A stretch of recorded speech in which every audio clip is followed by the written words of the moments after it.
Сарайшыққа кіріп қалдық. Сарайшықтың жағдайын білейін деп.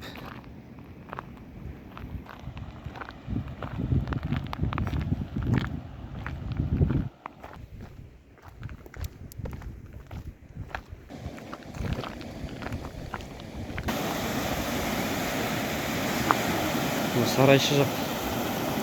Сарайшықта жол, ары қарай Махамбет кетіп отқан жол. Соның күшін қараңыз қандай.